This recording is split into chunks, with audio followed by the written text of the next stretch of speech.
Hello guys, welcome back sa panibagong video. So, maglalaro na pala tayo na... Ay, di tayo maglalaro. Oh my God! Ingay guys.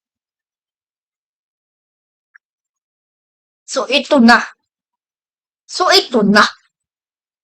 Ang ano nga pala natin ay... Ikukwento pa nga lang natin ang ikukwento natin. Huwag yung pansinin yung nasa mukha ko, ma-friend ah. Huwag yung pansinin yung nasa mukha ko, yung kulay blue. Hindi ko nga alam kung paano yung matatanggal. Filter lang ata yan. Wala naman mag-. So, ikukwento ko sa inyo kung bakit wala na akong upload sa first YouTube channel ko, which is yung Noli Place. Hindi itong channel na to, yung 13 subscribers ko na YouTube channel. Ito ang kwento na yan. Bago tayo mag-start, huwag niyong kalimutan. Huwag niyong kalimutan mag-subscribe. Let's go. Okay, so ito nga pala ang nangyari. May 22 ng... Wait lang, ang ingay. Umaga. Ingay guys, sarado ko lang. Okay guys, so ito na. Wala to nung May 22 ako. Ang last na gamit ko nung tablet na yon ay May 22 pa yon.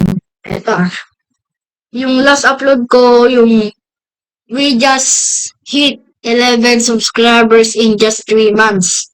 Ayun ang last upload ko. Ito nga pala ang nangyari. Nung hapon, nung mga yon, ay hindi, nung mga naglalaro kami ni Wade dito ng Roblox, dito ako naglalaro. Tapos si Wade, andyan. Tapos, laro kami. Nung pinatulog sa kami, doon na kami sa kwarto. Tapos, naglalaro pa si Wade nun ng Roblox.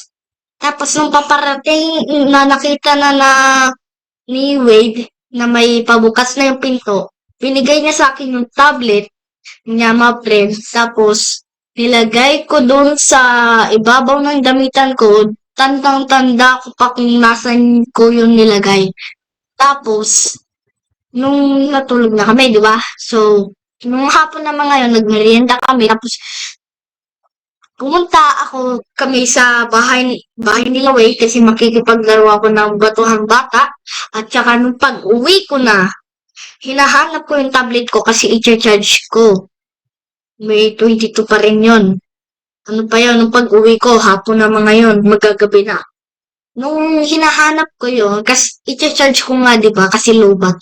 Nung nung hanapin ko na, i-charge ko na, biglang nawala dun sa ibabaw ng damitan. Hindi ko nga alam kung sino kumuha dun. Tsaka ang nasa isip ko ngayon, baka nakapasok yung mga magnanakaw dyan. At tsaka ang iniisip ko pa, may hawak na hagdan yung mga magnanakaw. Tsaka malay mo, nakalimutang isara to, tapos binuksan. Buti nga lang, wala ang kasaksak o napatay dyan. Buti na lang, thankful pa rin kami kasi walang nasaktan sa amin kung tama naman yung pag-iisip ko na yun. So, lakasan natin yung volume. Malakas na ba to? Oh my God. Ha! Okay guys, so, ayun ang nangyayari. Kaya po, double ingat po kayo at ingatan nyo po ang mga cellphone nyo. Baka huwag nyo po akong gayahin kasi ito pa, nung nawala na yung tablet ko, gamit ko naman yung cellphone ni Lula kasi walang gagamitin. Tapos, nung kailangan nawala, June 5 ba yun? June 5? June 5? I think June 5 yung ma-print. Ikwento ko na lang. Huwag ko na sabihin nyo kung kailan yun. So, matutulog na ako. Nasa habi ko yun. Nasa habi ko yun. Pagkagising ko, Di ba, natulog na ako. Pagkagising ko, wala na sa tabi ko yung, cellphone. O baka, ang iniisip ko nun, na natabunan lang ng mga unan. O kaya, kinuha ng ate ko yung cellphone at tinago ko kasi gamit-gamit ako ng cellphone. So, tinignan ko sa kwarto ng ate ko, wala. Kahit sa kwarto diyan, sa taas, wala talaga ma-print. So, ayun ang dahilan kung bakit So, sinabihan ko kayo, kaya ginawa ko tong content na to para magbigay ng awareness sa mga gamit nyo na um,